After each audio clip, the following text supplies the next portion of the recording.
실제로 겪었던 실화 괴담들. 첫 번째 이야기, 20년 전 대학교 야간 경비를 하면서 소름이 끼쳤다.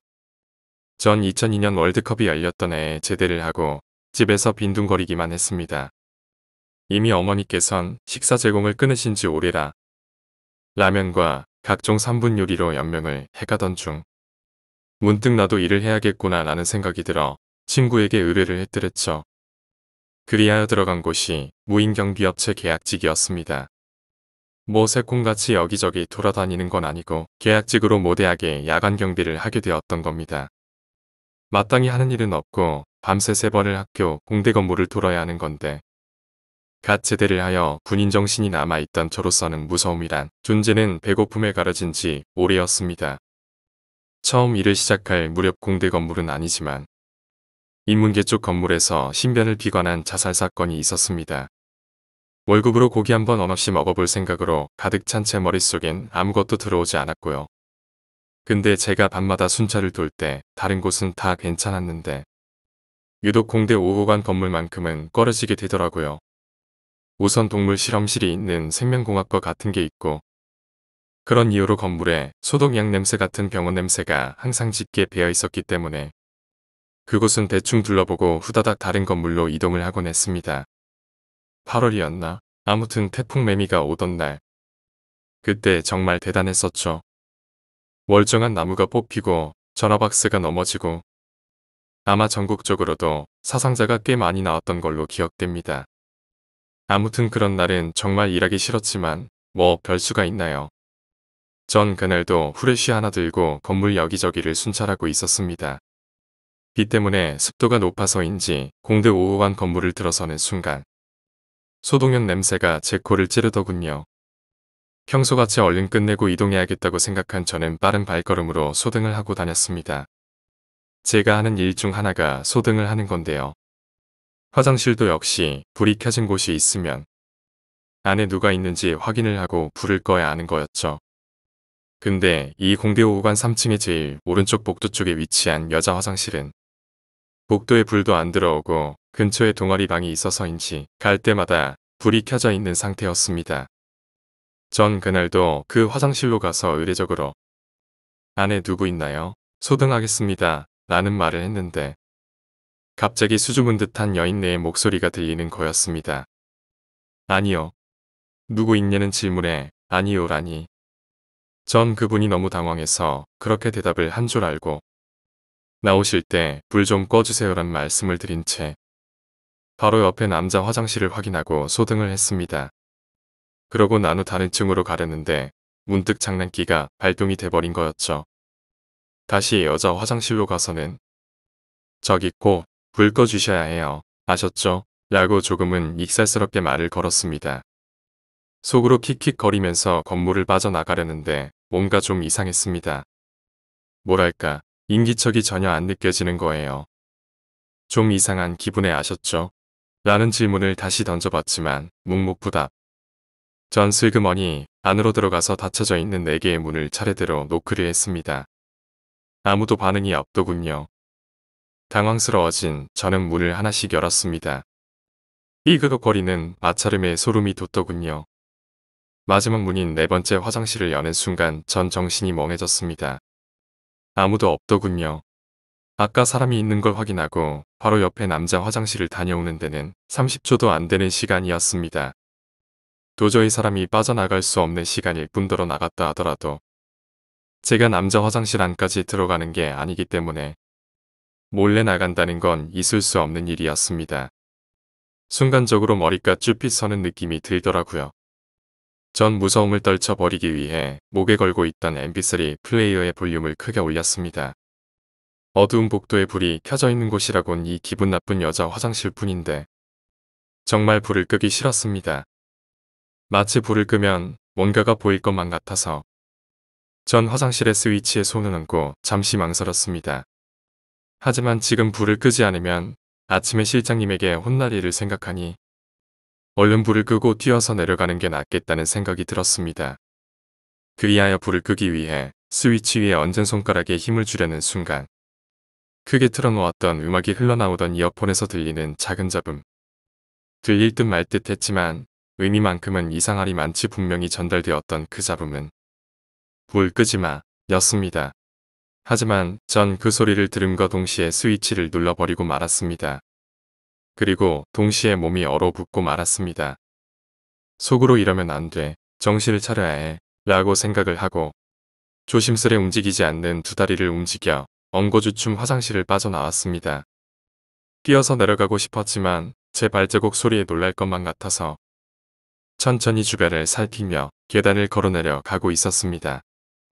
문제의 화장실이 있던 3층에서 2층으로 그리고 다시 1층으로 내려와서 현관 바깥쪽에서 들어오는 가로등 불빛을 보았을 땐 정말 죽다 살아난 느낌이었습니다.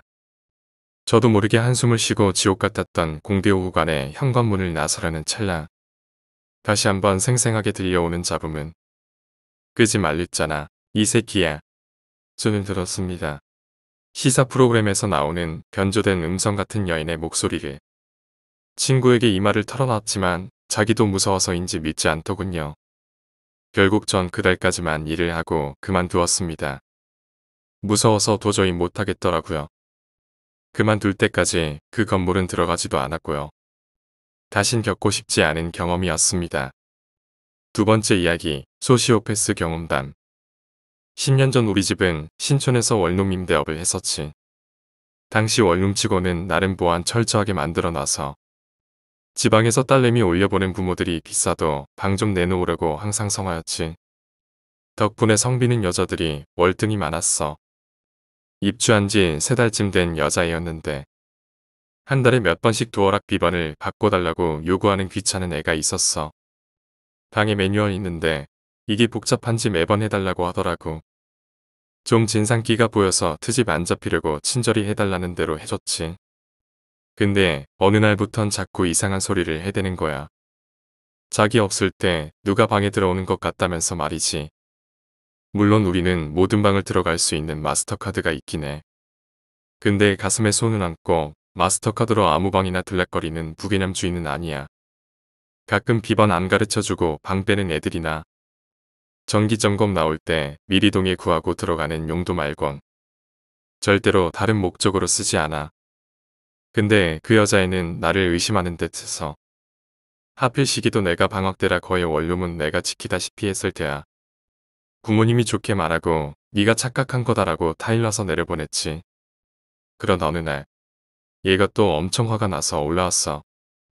지가 외출하면서 문틈에 종이를 껴놨고 침대에 이불 모서리도 살짝 접어놨는데 종이는 떨어졌고 이불은 펴져 있다고 말이지. 그냥 나를 범인으로 확신하고 올라와서 쌍욕을 퍼부었지.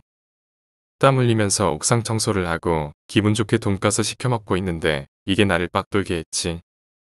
이쯤 되니 부모님도 슬슬 날 의심하는 눈치였어. 당시에 CCTV가 현관에 1개 주차장에 1개만 있어서 각 층에서 무슨 일이 벌어지는지 알 수는 없었어. 거래망상 허언증 걸린 년 증거 잡자고 비싼 돈 들여 CCTV를 설치할 수도 없는 일이었지.